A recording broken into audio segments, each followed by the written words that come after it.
the Alpena County Personnel Meeting to order. And we will stand for the pledge. I pledge allegiance to the flag of the United States of America and to the republic for which it stands, one nation, under God, indivisible, with liberty and justice for all. I guess we don't need roll call. Doesn't have roll call. I could do. Okay. Commissioner Kozlowski. Here. Commissioner Peterson. Here. Commissioner Fournier. Here. Okay, need a motion to adopt the agenda. Make the motion.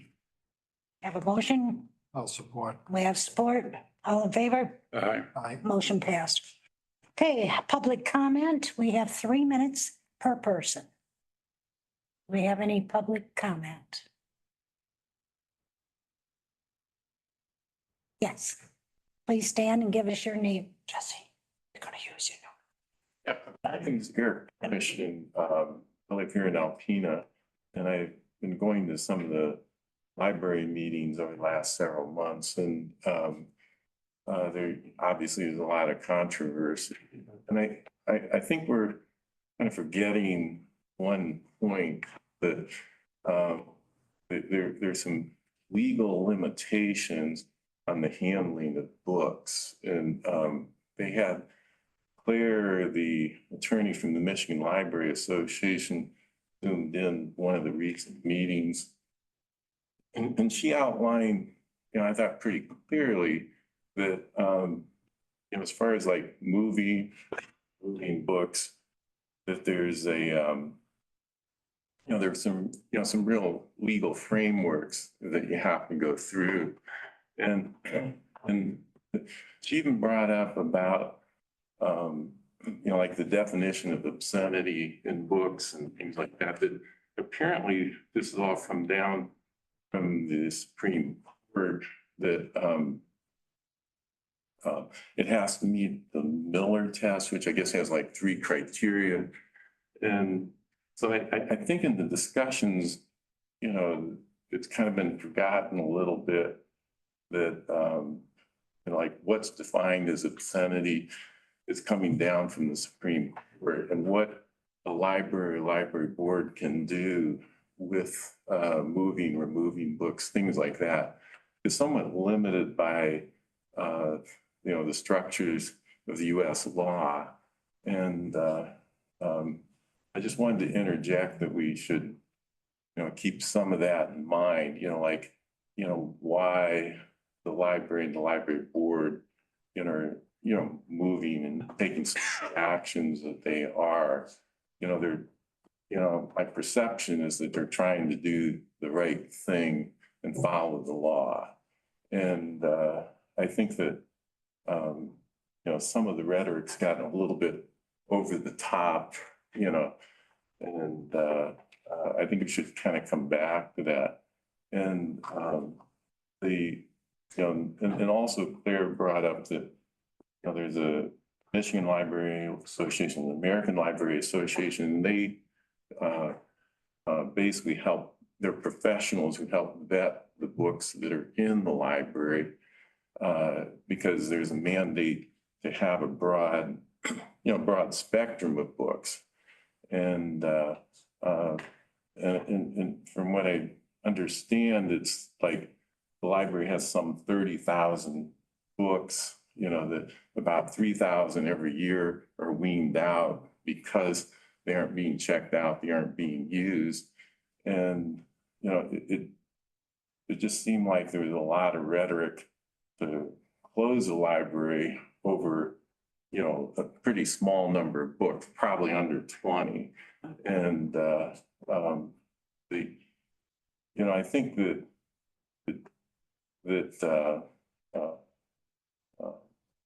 I think that sometimes the community needs to step back and, look at, what's the legal frameworks that we have to work within, and, go from there, versus, that there's been a lot of talk of shutting the library down, that sort of thing. So thank you very much for letting me talk. Thank you very much for your input. Is there anybody else? No? Okay. Moving forward, County Administrator Jesse Osborne. Sure. So just a couple quick updates. One is on the update on the cleaning service. Previously, we'd lost an individual from the maintenance crew. In order to fill that spot, we were looking at the possibility of bringing in a third party to assist with some of the custodial work, freeing them up to focus more on the mechanical items, the actual grounds maintenance. Since that time, I've had an opportunity to go through, kind of do an overhaul of how grounds maintenance is structured, do a reassignment of duties.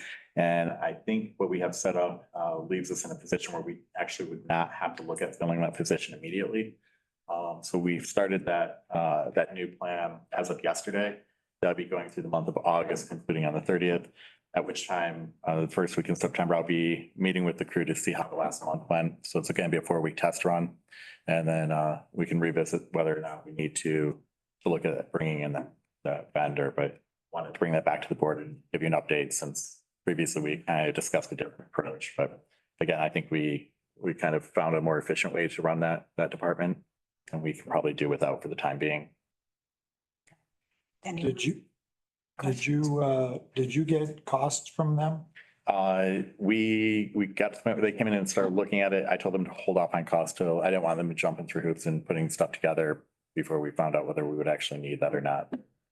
They have all the information they need. We haven't actually collected the numbers yet, though. Okay. Any more questions for Jesse? Okay.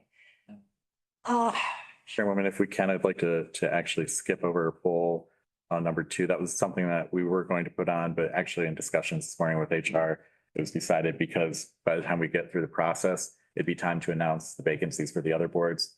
But for the time being, we'll just hold off on announcing that vacancy. So we'll fill those vacancies when we do normally in December. Correct. Yeah. Well, you guys would start in November with a final decision in December, Yeah. which means the 30-day notice goes out in September then. So we'd be, even if we advertise it right now, you'd be filling it probably sometime by the beginning of October at best.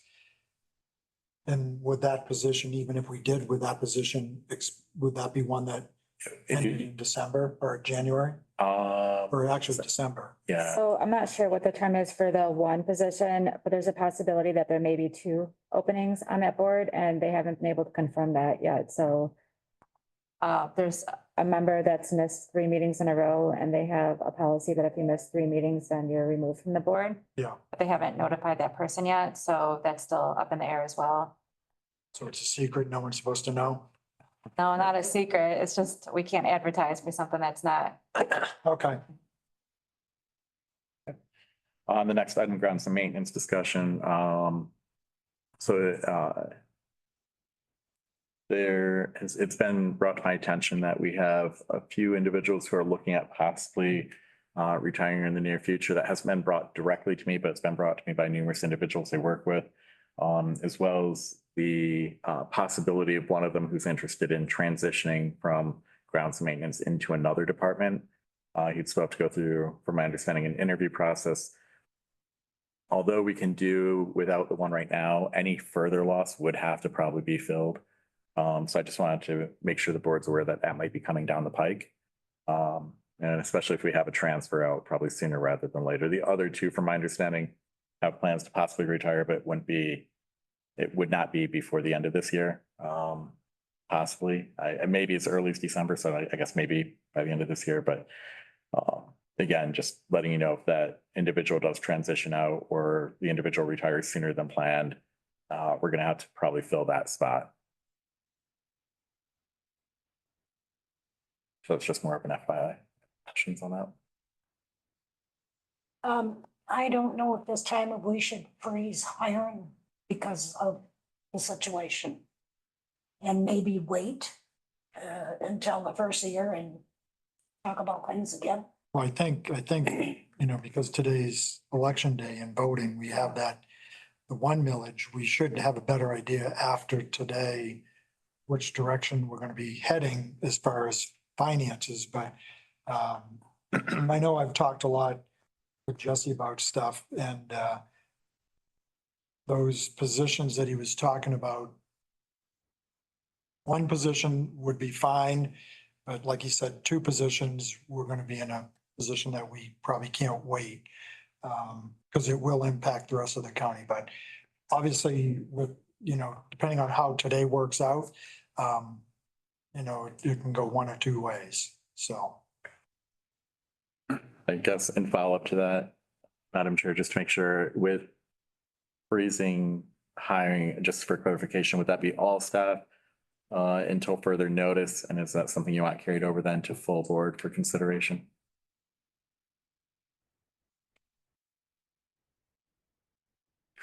I think so.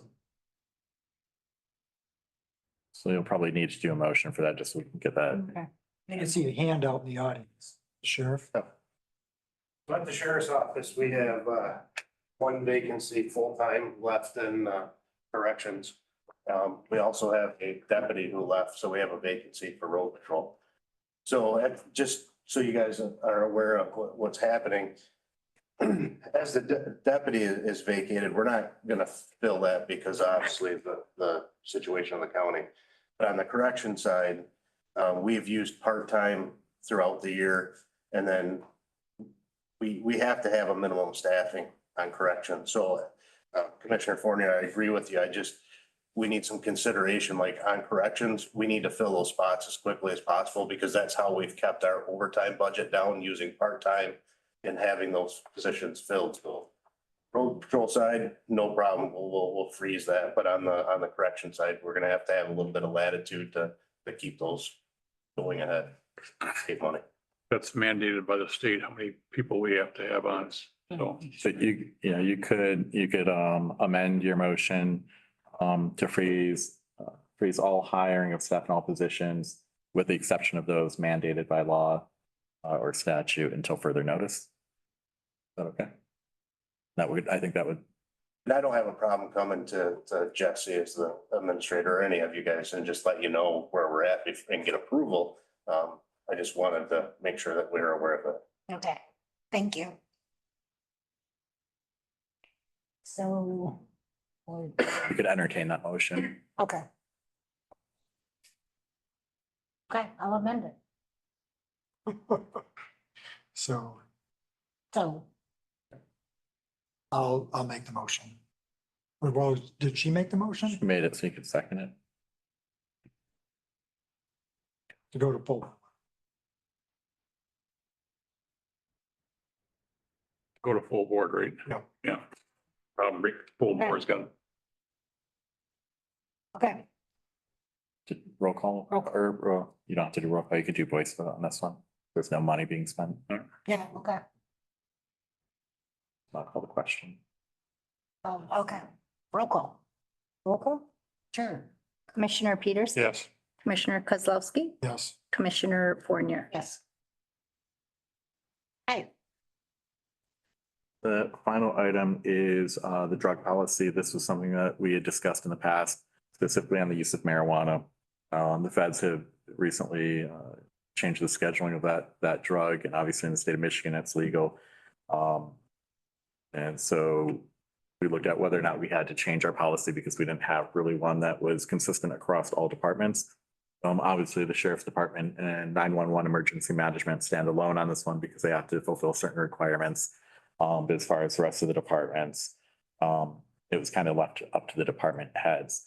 To that end, we were asked to look into the possibility of how drug testing works, specifically for marijuana. And so we've asked Deputy Lash to come here and kind of give an update on how that works.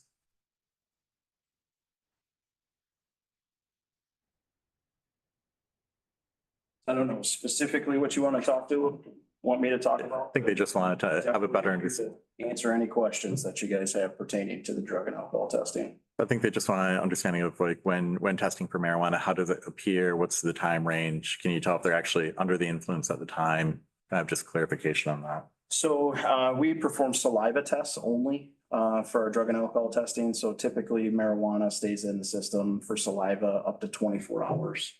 depending on obviously the potency level that they're utilizing.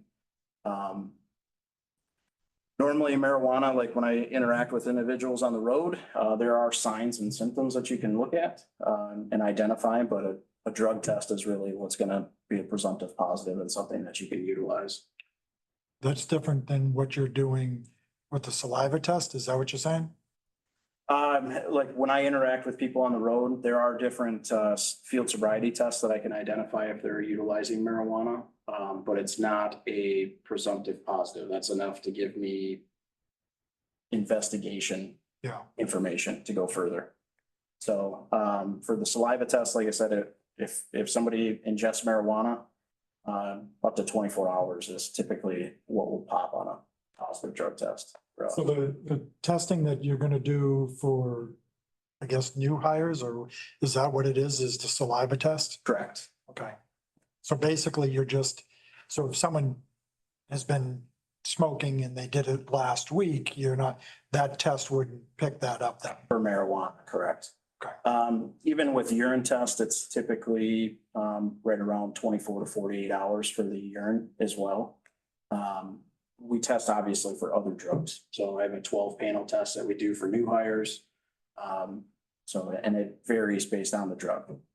So the 12 panel is, it's still the saliva test, and that's, Correct. again, would just only pick up anything that was within the last 24 hours or so? No, so I test for methamphetamine and amphetamines. That typically stays in your saliva up to 72 hours. Oh, So it varies based on the drug. Okay, so there, you're able to test, you're testing for other drugs as well? Correct. Okay. So the only other thing that we would have to figure out if you're doing random, so we cover all new hires with that test. There's no, we don't bill the county anything for that. We'd have to obviously talk about if you're gonna do random testing and the frequency of that on at least covering the tests or finding some way to cover that cost. Those particular drug tests are $10 a piece. So. Well, I think, I know my previous employment, if we had a reasonable suspicion, like if there was an accident, that was a good reason to test, but I don't know, is it the same thing to have that same, because I know we had one individual that we were talking about that was brought to our attention. Do we then, could we randomly check that person? 'Cause Yeah, if we have reasonable suspicion, we can do a random drug test. So and I'm here Monday through Friday, 8 to 4, so I really don't need a whole lot of advanced notice. If you suspect something, give me a call, and typically I'm available within half an hour. I have a question. Yes, ma'am. What happens if a person is in a lot of pain and they're taking drugs for that pain? Does that show up on those drug tests? Yes, so we test for multiple different drugs, so the only thing you'd have to compare that to is an active prescription. So Do you look into that, or do they have to prove it? so typically when you come in for a drug test with me, you have to bring your active prescriptions with you. So. Okay. Thank you. That's it. Thank you. Yeah. Thanks. Any other questions? Okay, thank you very much. You're very welcome.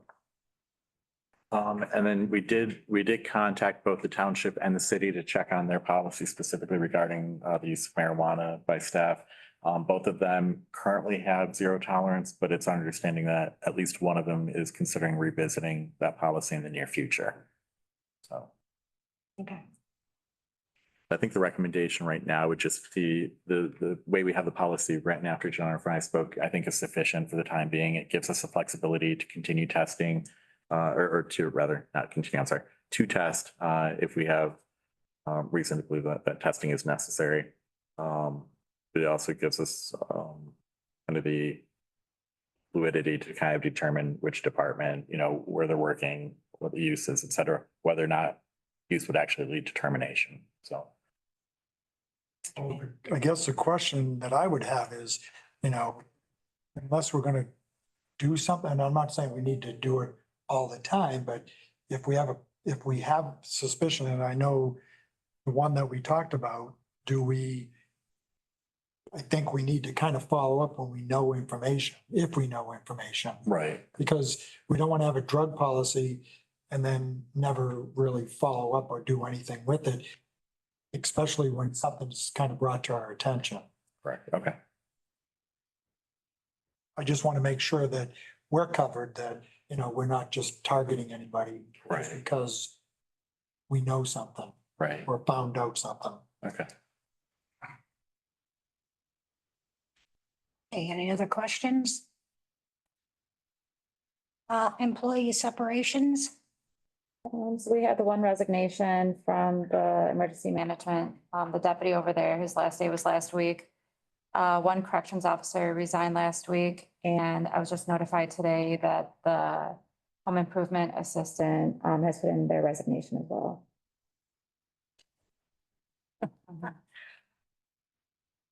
Okay. Any questions? No. All right, next meeting is September 3rd, 12 in Howard Mail Conference Room. Or it's on Zoom also, if you'd like to see it. Okay, next is adjournment. I'll make a motion to adjourn. Have motion support, meeting adjourned. Thank you.